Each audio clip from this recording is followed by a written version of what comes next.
Баршаңызға қайырлы күн. Мені арнама қош келдіңіздер.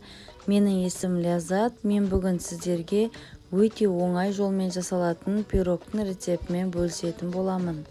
Ол үшін ең бірінші біз үгілмелі қамыр дайындаймыз. Яғни електен өткізіп алған ұнымызға қопсытқыш пен сары майымызды қосып қамыр илейміз.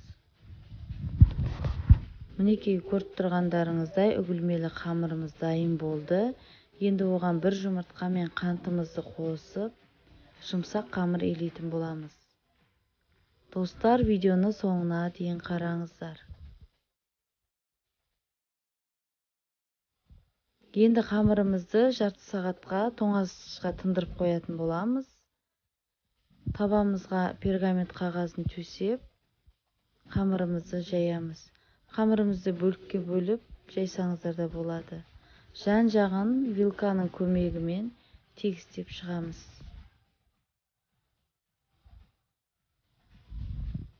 Вилканың көмегімен төменгі жағын тесіп шығамыз, көтеріліп кетпей әдемі пісу үшін.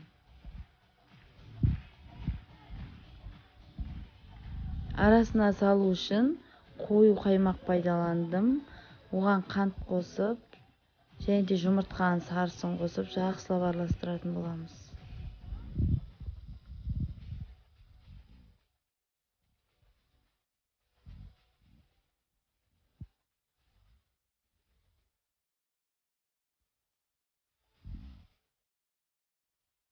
Жұмыртқаның ағына қант қосып, меренге етіп, жақсылап араластырып алатын боламыз миксермен.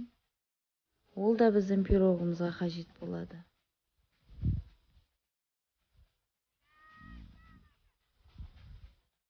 Достар, сіздер әлі де мені арнама тіркелмеген болсаңыздар, онда мені арнама тіркеліп, лайк басып, пікір жазуды ұмытпаңыздар. Және де қоңыраушаны міндетті түрде басатын болсаңыздар, мені арнамдағы өте оңай рецепттер сіздерге көрінетін болады. Қаймағымызды құямыз.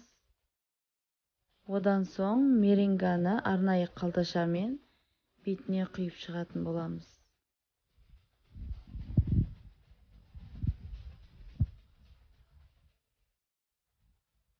Менің арнамдағы барлық рецепттердің құрамы описаниеде жазылып тұр. Енді бетін вилканың көмегімен тегістейтін боламыз.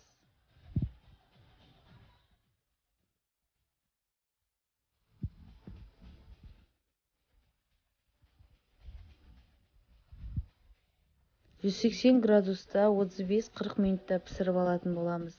Мінекей достар, біздің пирогымыз дайын болды. Енді оның бетін қант ұнтағымен әсемдейтін боламыз.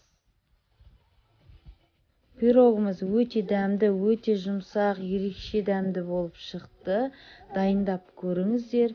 Жасалуы өте оңай, құрамы да өте жақсы болып келеді.